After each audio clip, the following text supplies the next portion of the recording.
Hello friends, welcome to my channel excellent coaching. आज हम पढ़ेंगे मैक्लेलैंड्स की 12 प्रोपोजिशंस जो ट्रेनिंग कोर्स के बारे में उन्होंने दी थी। मतलब उन्होंने ये समझाने की कोशिश की थी कि किस तरीके से हम ट्रेनिंग कोर्स बना सकते हैं उन लोगों को ट्रेन करने के लिए जो एंटरप्रेन्योरशिप करना चाहते हैं। तो इसमें 12 प्रोपोजिशंस है, मतलब उन्होंने कुछ ऐसी चीज़ें प्रपोज करी हैं जो ट्रेनिंग कोर्स में होनी चाहिए। वैसे तो इसका मैटर बहुत बड़ा है, लेकिन इस बुक में इन्होंने इसको शॉर्ट में आपको बताया हुआ है, जस्ट एक जिस्ट बताया हुआ है कि उनकी 12 प्रोपोजिशंस में वो कहना क्या चाहते थे। तो जैसे फर्स्ट वन है जो इसमें, more the reasons the person has in advance about the possibility and desirability of change, more the likelihood of change. मतलब अगर कोई चेंज लाना चाहता है अपने अपने काम करने के तरीके में, या वो अपने एंटरप्रेन्योरशिप के थ्रू कोई चेंज लाना चाहता है, तो उसकी अगर पहले से ही एडवांस में उसको पता है कि उसकी पॉसिबिलिटी है और उसकी डिजायरेबिलिटी भी उसके अंदर है पहले से। किसकी डिजायरेबिलिटी? चेंज होने की, उसका खुद का डिजायर है और वो जानता है कि वो कर सकता है। जैसे सपोज अगर आपको कोई बोले कि आप एक बहुत अच्छे बिजनेसमैन बन सकते हो अगर आप इस चीज में बिजनेस करो, तो अगर कोई आपको बताए कि उस चीज में पॉसिबिलिटी है और आपका ऑलरेडी ये था भी डिजायर कि आप एक बिजनेस करो, तो आपका लाइकलीहुड ऑफ चेंज बहुत, मतलब आप बहुत जल्दी चेंज हो जाते हो, एक लाइकलीहुड बहुत ज्यादा हो जाता है। एप्लीकेशन में कैसे कह रहे हैं, कैसे हम अप्लाई कर सकेंगे इसको ट्रेनिंग में? Increase the belief in possibility. Possibility में बिलीफ को इंक्रीज करो।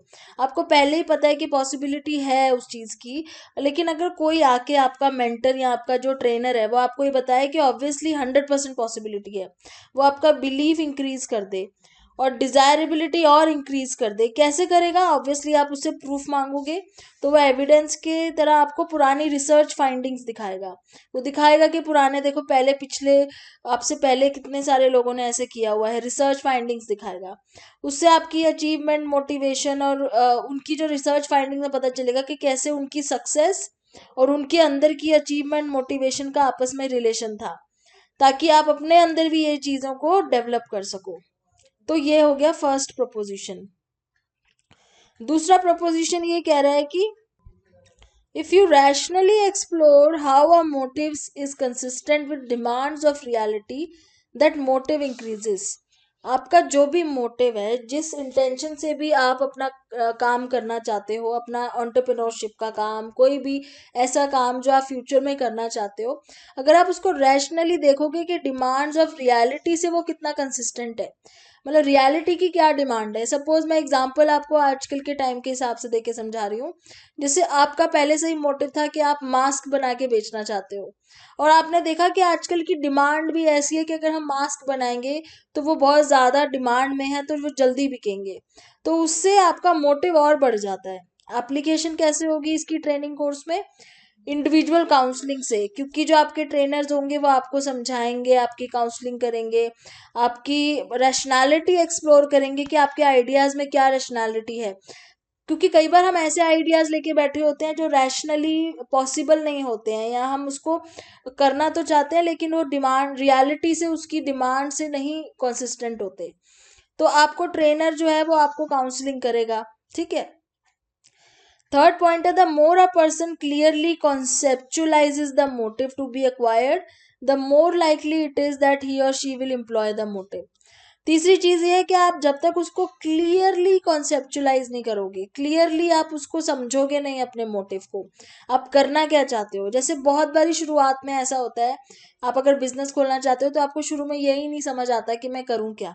तो आप अपना मोटिव पहले क्लियर करो, आप किस चीज में, किस फील्ड में, किस प्रोफेशन में, और उसमें आगे किस पर्टिकुलर लाइन में क्या करना चाहते हो, आप किस प्रोडक्ट में जाना चाहते हो। तो वो कि क्लियर करोगे तभी आप उस मोटिव को एम्प्लॉय कर पाओगे एक्चुअल में। तो इसके लिए आप क्या करोगे, अपने आप को इवेलुएट करोगे। अब हमें नहीं पता अगर कि हम किस चीज़ में अच्छे हैं, तो उसके लिए हम क्या करते हैं, अपने आप को स्कोर्स देते हैं, अपनी एबिलिटी को टेस्ट करते हैं। तो उसी उसी के लिए क्या करेंगे, हम उनको टीएटी, थीमेटिक परसेप्शन टेस्ट देंगे, और वो अपने ही स्टोरीज को इवेलुएट करेंगे, अपने ही लिखी हुई आंसर्स को उसमें स्कोर देंगे और अपने आप को इवेलुएट करेंगे, जिससे उन्हें ही पता चलेगा कि उनका मोटिव, उनके इंटरनल एटीट्यूड के साथ कौन सा मोटिव मैच कर रहा है। चौथी चीज जो है वो ये है कि the more an individual can link the motive to related actions, more it is likelihood that the motive will be acquired. अब अपने मोटिव जो भी है आपका, उसको आप अपने एक्शंस के साथ रिलेट करो कि आपने अब सोच लिया, बहुत क्लियरली कॉन्सेप्चुलाइज कर लिया, अब उसके बाद आप करोगे क्या, एक्शन क्या होगा, पहला स्टेप वन, आपका स्टेप वन क्या होगा, मोटिव क्लियर होने के बाद, समझ आने के बाद कि आपका मोटिव क्या है, आप क्या करने वाले हो एक्चुअल में, रियल में क्या करोगे आप। तो जितना क्लियर वो होगा उतनी जल्दी आपका मोटिव आपको मिलेगा। फिफ्थ पॉइंट है the more an individual can transfer and apply newly conceptualize motive to events of daily life, more is the motivation. अब आपका जो भी मोटिव है, अगर वो आपकी डेली लाइफ के साथ आप उसको वो कर पा रहे हो, अप्लाई कर पा रहे हो अपनी डेली लाइफ में, तो वो क्या होगा, उससे आपकी मोटिवेशन और बढ़ेगी।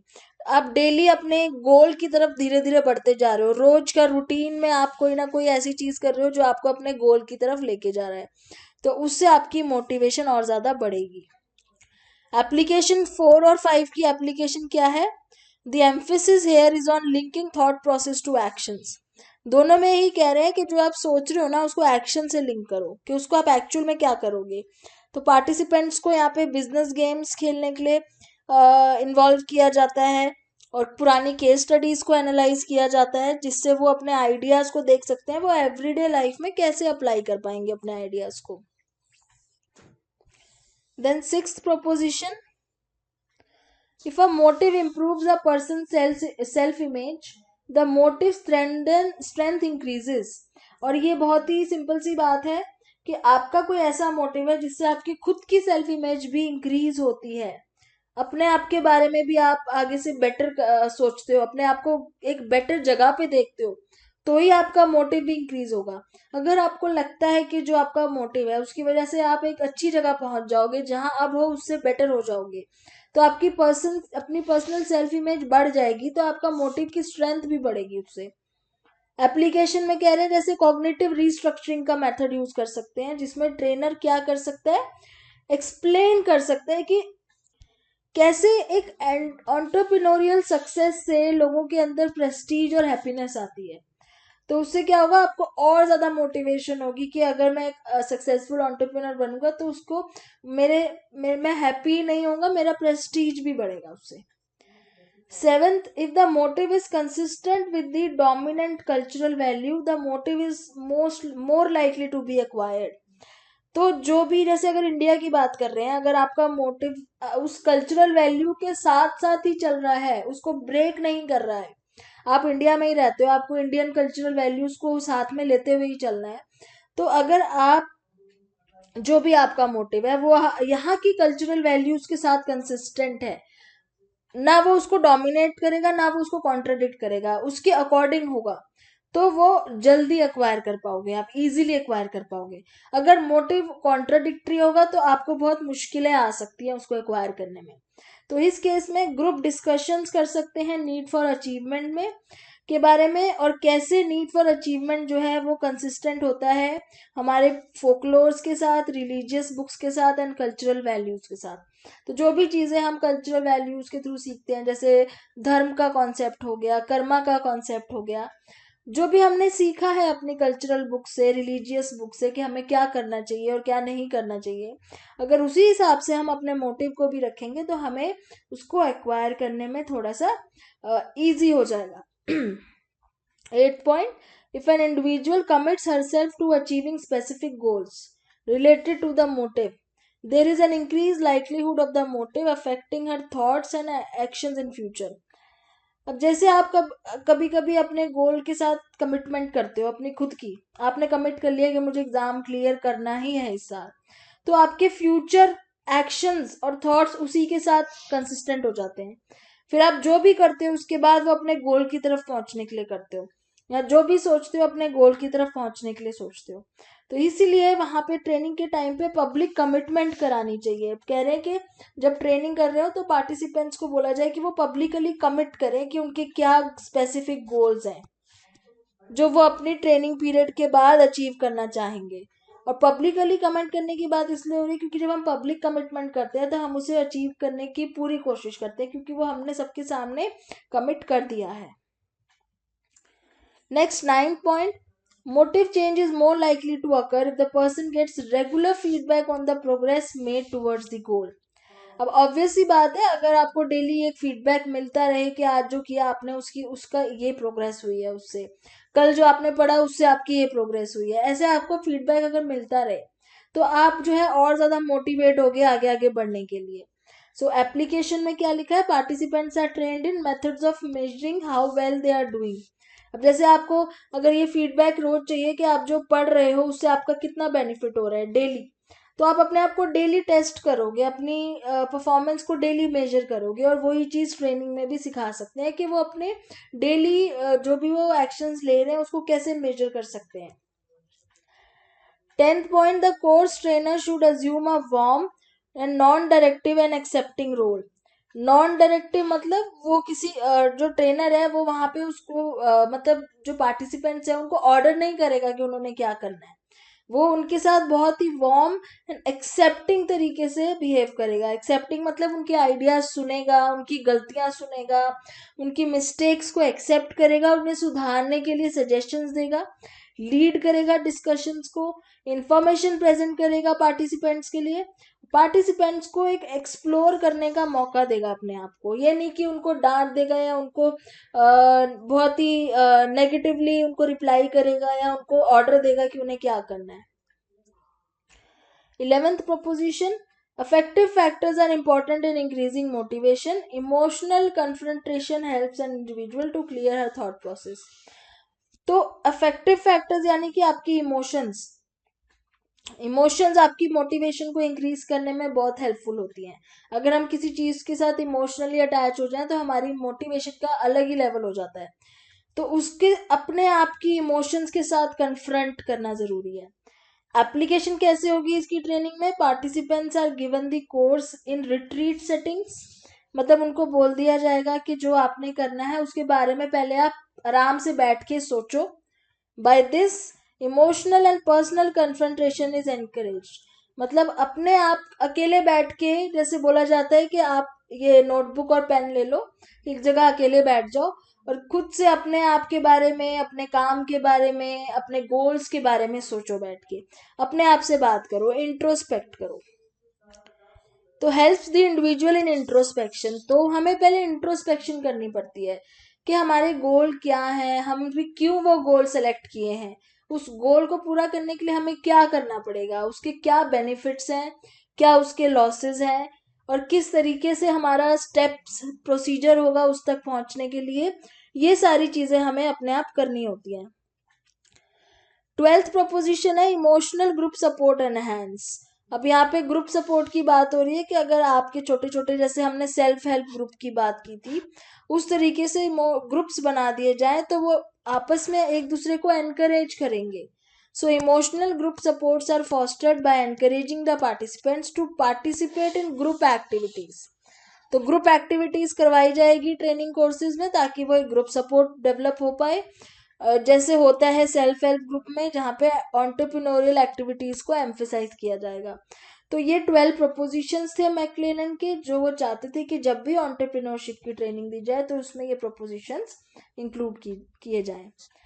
असेसमेंट में ये क्या कह रहे हैं, training course based on McClelland's training design have been run in various developing countries, Japan, Italy, Mexico, Spain and India. अब ये सारी जगह पे ये इस तरह की ट्रेनिंग दी जाती है जिसमें ये प्रोपोजिशन और इसके बेस के डिज़ाइन ट्रेनिंग कोर्स यूज हो रहे हैं. Indian training course was studied and evaluated by McClelland and Winter. और इंडिया में भी ट्रेनिंग कोर्स होते थे जो, तो उसको इवेलुएट किया था खुद मैक्लेलैंड ने और विंटर ने मिलके, दोनों ने 1989 में. ट्रेनिंग कोर्स किनका था, 76 businessman running small businesses in the town of Kakinada near Hyderabad and Vellore was chosen. तो the group from Kakinada was given a 10-day achievement. ये वाला हमने पहले भी डिस्कस किया एग्जांपल की, जो ये एक ग्रुप था उनको 10 दिन की ट्रेनिंग दी थी और दूसरा वाला जो ग्रुप था उनको कंट्रोल ग्रुप बना दिया था जिनको ट्रेनिंग नहीं दी थी. और वो मतलब 1 साल के बाद उन्होंने देखा कि जिनको ट्रेनिंग मिली थी उनके अंदर एक एंटरप्रेन्योरियल एक्टिविटी में इंक्रीज देखा गया था, जबकि जो कंट्रोल ग्रुप था उनका लेवल उतना ही था जितना 1 साल पहले था. इससे ये प्रूव हो गया कि ट्रेनिंग के थ्रू हम एफिकेसी को इंक्रीज कर सकते हैं. A leading scholar in this area is Prayag Mehta, who has designed interventions for training businessmen and school students towards achievement. तो इन्होंने प्रयाग मेहता ने बहुत सारे ऐसे इंटरवेंशंस डिज़ाइन करे हैं जिसमें हम बिजनेसमैन और स्कूल स्टूडेंट्स दोनों को ही अचीवमेंट के लिए ट्रेन कर सकते हैं, नीड फॉर अचीवमेंट के लिए. Now training to increase EM and decrease DM. So training क्या इंक्रीज करने के लिए है? एक्सटेंशन मोटिवेशन को इंक्रीज करना है, डिपेंडेंस मोटिवेशन यानी डिपेंडेंसी को डिक्रीज करना है. Pareek in 1970 believed that just achievement motivation is not sufficient to motivate people, especially in the case of rural folks of India. It has been found that people have high need for dependence. जैसा कि हमने एक बार पहले discuss किया था कि पारी के मानते हैं कि इंडिया जैसी कंट्री में जहाँ पे जो रूरल इंडिया के लोग हैं उनके अंदर नीड फॉर डिपेंडेंस DM बहुत ज़्यादा है. तो सिर्फ अचीवमेंट मोटिवेशन से काम नहीं चलेगा, नॉट अचीवमेंट मोटिवेशन. इसके लिए क्योंकि उनका एटीट्यूड फेटलिस्टिक है, मतलब वो ये सोचते हैं कि भाई हमारी किस्मत में जो है वही मिलेगा चाहे हम कितना भी मेहनत कर लें.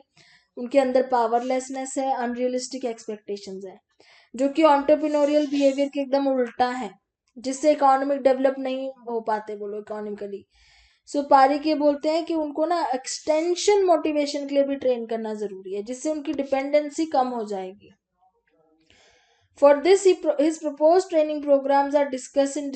तो ये इसके बारे में हम ऑलरेडी डिस्कस कर चुके हैं पहले. अब हम बात करेंगे consumer rights and consumer courts के बारे में. तो यहाँ पे इन्होंने अपनी एक कहानी सुनाई हुई है कि मैं एक दिन कहीं बर्गर खा रहा था किसी ईटिंग जॉइंट में, और उसमें मुझे मरी हुई छिपकली मिली बर्गर में. वो बर्गर का प्राइस था ₹50. अब जब इसने मैनेजर को इन्होंने बताया कि आपके बर्गर में ऐसे मुझे मिला है, तो उन्होंने बोला मैं आपको नया बर्गर दे देता हूँ या पैसे वापस कर देता हूँ ₹50. बट यहाँ ये क्वेश्चन पूछ रहे हैं कि क्या ये प्राइस के बारे में है ये इशू, क्या यहाँ पे ₹50 का इशू है, क्या वो अमाउंट रिफंड करने से सब कुछ ठीक हो जाता, क्या वो जो खा रहे थे बर्गर जिसमें वो मरी हुई छिपकली मिली थी इन्हें, उनको कितना लॉस हो सकता था. मतलब आई थिंक वो एक पॉइजनस उनकी जो है उस कंटामिनेशन उसकी वजह से डेथ भी हो सकती थी जो खा रहा है उसकी. तो उसका एक्सटेंट ऑफ लॉस कितना ज़्यादा है. तो यहाँ पे इशू किस चीज़ का है? हेल्थ और सैनिटेशन का है. फिर जो साइकोलॉजिकल इम्पैक्ट पड़ा होगा उसका, आप सोचो आप कोई चीज़ खा रहे हो और उसमें ऐसे मरी हुई छिपकली मिले हैं, तो आपके ऊपर क्या साइकोलॉजिकल इफेक्ट पड़ता है उसका. हो सकता है आप उसमें एवर्सिव टेस्ट कंडीशनिंग हो जाती है आपकी, आप जिंदगी में कभी वो चीज़ नहीं खा पाते क्योंकि आप कंडीशन हो जाते हैं उसके एवर्सिव टेस्ट की वजह से. तो वो जो ट्रॉमेटिक एक्सपीरियंस होता है कि आपको वो लाइफ टाइम परेशान नहीं करता. तो इस केस में क्या करना चाहिए, कंज्यूमर को क्या करना चाहिए? So now what should be done? I won't do a thing if I don't have awareness about consumer right. तो अब यहाँ पे कंज्यूमर अगर आप लोग हो और आपको पता है कि कंज्यूमर की क्या राइट होते हैं और वो कहाँ जा सकता है उसके लिए, तभी आप कोई एक्शन लोगे. अगर आपको नहीं पता तो आप कुछ नहीं करोगे, वहाँ पे झगड़ा करोगे, एक्स्ट्रा पैसे रिफंड में मांगोगे, वापस आ जाओगे. बट अगर आपको कंज्यूमर राइट्स पता है तो आप कहाँ जाओगे? आप कंज्यूमर कोर्ट जाओगे. But who shall decide the extent of damage of that burger has done to me? कौन बताएगा कि उस बर्गर से कितना डैमेज हुआ है? द जज ऑफ कोर्स, बट द जज is not an expert, hence he will take the advice of a consumer psychologist. तो जज जो है वो साइकोलॉजिकल डैमेज का तो वो जज नहीं आपको बता पाएगा ना क्या डैमेज हुआ है साइकोलॉजिकली. तो उस केस में कहाँ जाया जाता है? कंज्यूमर साइकोलॉजिस्ट के पास. तो यहाँ पे एक और आपकी एक फील्ड निकल के आ जाती है साइकोलॉजी में जिसको बोलते हैं कंज्यूमर साइकोलॉजिस्ट. तो जब भी कोई कंज्यूमर कोई प्रोडक्ट खरीदता है, हम सब कंज्यूमर्स हैं, जब भी हम कोई प्रोडक्ट खरीदते हैं तो हम उसमें उसकी क्वालिटी और क्वांटिटी दोनों चीज़ें पहले से एक्सपेक्ट करके खरीदते हैं. लेकिन कुछ ऐसे सेलर्स होते हैं जो फ्रॉडुलेंट मेथड्स यूज़ करते हैं हमें चीट करने के लिए. उस केस में हमें किसकी नॉलेज होनी चाहिए? कंज्यूमर राइट्स की नॉलेज होनी चाहिए. जो हमें गारंटी देते हैं कि हमें जो भी चीज़ मिलेगी वो हमारे लिए हेल्दी होगी, उसकी क्वालिटी अच्छी होगी. So to enforce consumer rights, consumer group resorts to legislative control to claim compensation against violence of consumer right, and often they go to consumer court. तो आप consumer court पे जा सकते हो अपने अगर आपका कोई राइट कंज्यूमर राइट वायलेट हुआ है तो आप कंज्यूमर कोर्ट पे जा सकते हो उसके लिए कंपनसेशन लेने के लिए. Psychologist best understand that consumer behaviour from an individual perspective. तो साइकोलॉजिस्ट जो है वो कंज्यूमर बिहेवियर को भी स्टडी करते हैं, तो उन्हें पता होता है उनके पर्सपेक्टिव से. अब इसमें अलग अलग लेवल पे आ जाते हैं, जैसे कंज्यूमर अवेयरनेस हो गया या कंज्यूमर प्रोटेक्शन हो गया, compensation and consumer court litigations हो गया, या फ्रॉडुलेंट मार्केटिंग स्ट्रैटेजीज हो गई. ये अलग अलग लेवल्स हैं इसके, साइकोलॉजिस्ट यहाँ इन्वॉल्व होते हैं. जैसे पहले कंज्यूमर अवेयरनेस में क्या है कि साइकोलॉजिस्ट का यहाँ पे क्या रोल है, वो एजुकेट करते हैं कंज्यूमर्स को, उनके अंदर अवेयरनेस जनरेट करते हैं उनके राइट्स के बारे में. हमारे क्या राइट्स हैं, हम क्या चीज़ राइटफुली मांग सकते हैं रिगार्डिंग द प्रोडक्ट जो हम खरीद रहे हैं, क्या हम उस प्रोडक्ट को स्क्रूटिनाइज कर सकते हैं, क्या हम उससे रिलेटेड क्वेश्चंस पूछ सकते हैं, तो हम कितना अपना राइट यूज कर सकते हैं उसके बारे में अवेयरनेस क्रिएट करता है साइकोलॉजिस्ट. जैसे हमारा एक राइट होता है राइट टू सेफ्टी, या फिर एक राइट होता है राइट टू चूज. तो इस तरह के राइट हैं जो हम यूज कर सकते हैं. हम कोई प्रोडक्ट लेने जा रहे हैं तो हमारा राइट है कि हम सही प्रोडक्ट चूज करें. एक हमारा राइट होता है राइट टू बी इन्फॉर्म्ड, कि हमें जो भी इंफॉर्मेशन चाहिए वो हमें मिलनी चाहिए. तो राइट टू इंफॉर्मेशन एक हमारा राइट है जैसे.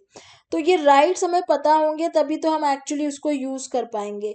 और अगर ये चीजें हमें नहीं मिल रही है तो हम जाके कंप्लेंट कर पाएंगे. तो पहले अवेयरनेस होनी बहुत जरूरी है.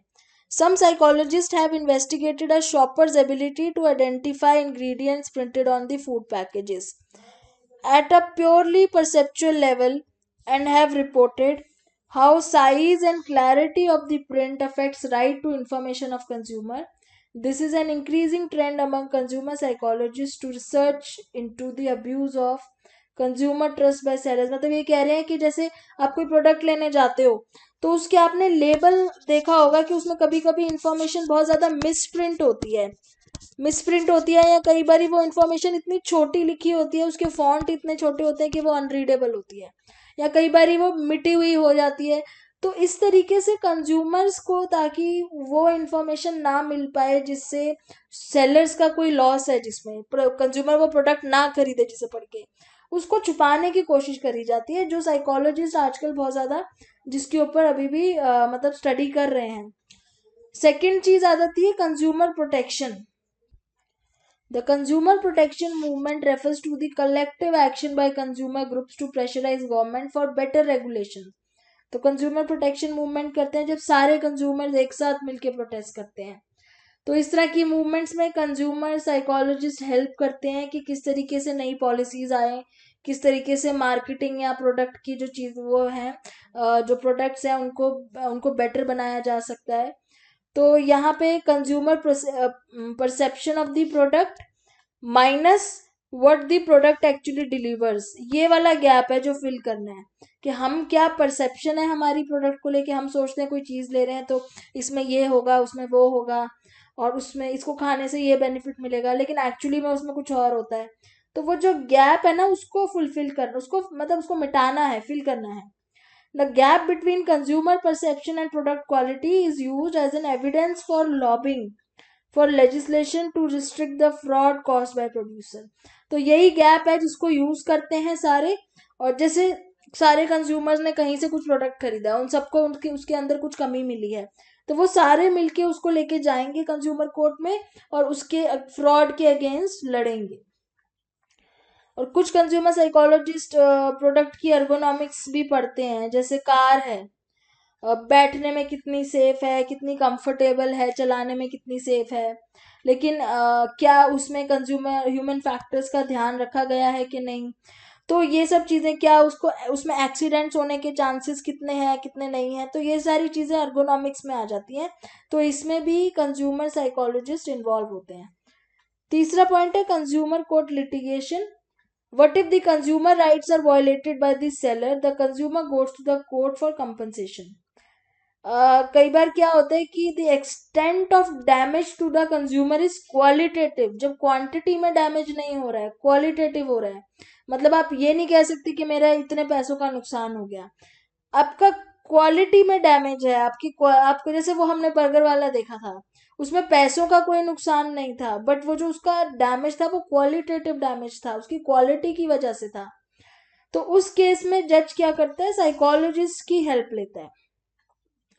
Advocates often take help from psychologists to argue their points in the court.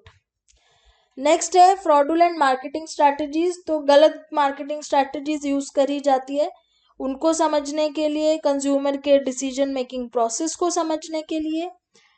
Information search की जाती है, ऑल्टरनेटिव्स देखे जाते हैं, डिसीजन कैसे लेते हैं कंज्यूमर, और प्रोडक्ट चॉइस कैसे करते हैं, कैसे इंफॉर्मेशन हम सर्च करते हैं, कहाँ कहाँ से हमें इंफॉर्मेशन मिलती है प्रोडक्ट्स के बारे में, फिर हम कैसे ऑल्टरनेटिव्स को कंपेयर करते हैं कि ये वाला ठीक नहीं है दूसरा ले लेते हैं, फिर हम डिसाइड किस बेस पे करते हैं कि हमें वो प्रोडक्ट लेना है, प्रोडक्ट चूज कैसे करते हैं. तो इस तरीके से हमें कंज्यूमर डिसीजन मेकिंग प्रोसेस पढ़ने का काम भी कंज्यूमर साइकोलॉजिस्ट का होता है, जो वो आगे हेल्प करता है जज की और एडवोकेट की. A basic consumer right is informal decision making. If first two steps are skipped due to fraudulent marketing strategies, it is unethical. तो पहले दो स्टेप अगर स्किप हो जाए, मतलब आपको इन्फॉर्मेशन गलत मिले और आपको चूज करने का राइट ना दिया जाए, आपके पास ऑल्टरनेटिव ही अवेलेबल नहीं है, तो क्या करोगे, जो अवेलेबल है वही खरीदोगे, तो आपका decision making and product choice दोनों ही गलत हो जाती हैं, जिसको इन अनएथिकल माना जाता है. जैसे एग्जांपल दे रहे हैं कि एक लेबल पे एक प्राइस गलत लिखा हुआ है और जो न्यूट्रिशनल कंटेंट है वो इतना छोटा लिखा है कि आपको पढ़ने में ही नहीं आ रहा, तो उससे क्या हुआ, आपकी इन्फॉर्मेशन फेल हो गई, आपको कोई इन्फॉर्मेशन क्लियरली नहीं मिली, तो उसकी वजह से मतलब उसमें कुछ ऐसा हो सकता है जो आपके लिए ठीक ना हो. तो इससे आप, ये कंज्यूमर को चीट करने वाली बात हो गई. Unethical use of mass media को गलत तरीके से यूज करना भी एक वही होता है. जैसे सबलिमिनल परसेप्शन की बात कर रहे हैं, ये जो एक बार यूएसए में 1950s में इस तरह की एडवर्टीजमेंट करी गई थी. सबलिमिनल क्या होता है, जो हमें पता ही नहीं चलता है कि एड आई भी थी या नहीं आई थी. जैसे आप अपना कोई सीरियल देख रहे हो, बहुत फेवरेट मूवी देख रहे हो, बीच में 1 सेकंड के लिए एक प्रोडक्ट दिखा और गायब हो गया, और वो बार बार आपको बीच में आ रहा है, गायब हो रहा है, मतलब आपका ध्यान उस पर नहीं है, 1 सेकंड भी नहीं होता, फ्रैक्शन ऑफ अ सेकंड के लिए आता है. जब वो बार बार आपके उसके बीच में आएगा ना, तो आपके माइंड में वो प्रोडक्ट बैठ जाता है, और जब आप बाहर सामान लेने जाते हो तो आप उसी प्रोडक्ट का नाम लेते हो, तो आपका वो परसेप्शन, सबलिमिनल परसेप्शन बोलते हैं उसको, यूज करते हैं. ये एक तरीके से अनएथिकल स्टडी है जिसमें हमें पता नहीं चल रहा, लेकिन हमारे माइंड में वो चीज इन्फ्लुएंस कर रही है. इस तरह की स्ट्रैटेजीज यूज नहीं कर सकते हैं कि आप उसको अनकॉन्शियसली वो मैसेज उनके ब्रेन में डाल रहे हो, सजेस्ट कर रहे हो कि ये चीज खरीदनी चाहिए. सो इन्होंने कह रहे हैं कि कोल्ड ड्रिंक्स के लिए, पॉपकॉर्न्स और इन सब चीज़ों के लिए ना मूवी थिएटर्स में इस तरह की चीज़ें यूज़ करी थी. जैसे मूवी थिएटर्स में जो भी वहाँ पे एडवर्टीजमेंट लगती थी, उसमें ऐसे लिखा होता था, हंग्री ईट पॉपकॉर्न. अब आप देख किसी और चीज़ की ऐड रहे हो, नीचे लिखा है eat popcorn. These movies were altered with movies without, तो फिर बाद में ये सब चीज़ें हटाई गई. It was found that sales of popcorn rose by around 50%, मतलब उन्हीं सब लिमिनल मैसेजेस की वजह से पॉपकॉर्न की सेल भी बढ़ गई थी, क्योंकि जब हम कोई चीज़ बार बार पढ़ते हैं तो हमारे अंदर वो आ जाती है फीलिंग कि हमें वो करना है, तो हम उससे इन्फ्लुएंस हो जाते हैं. Such news is frightening. It means certain fraudulent marketing and persuasion strategies exist that can influence our decisions. Psychologists conduct research to find out more about these fraudulent strategies and how they affect the consumer. Using this research base, consumer can assert their rights. तो इसमें psychologist का बहुत बड़ा role है, जो इन सब चीज़ों के बारे में रिसर्च करते हैं कि कैसे कंज्यूमर्स के साथ गलत तरीके से मार्केटिंग स्ट्रैटेजीज यूज करी जा रही है उनकी डिसीजन मेकिंग को ऑल्टर करने के लिए. तो ये वाला चैप्टर अब हमारा फिनिश हो गया. नेक्स्ट हम जो स्टार्ट करेंगे चैप्टर, वो है psychology applied to technology related issues. Next video में इसको स्टार्ट करते हैं। Thanks for watching.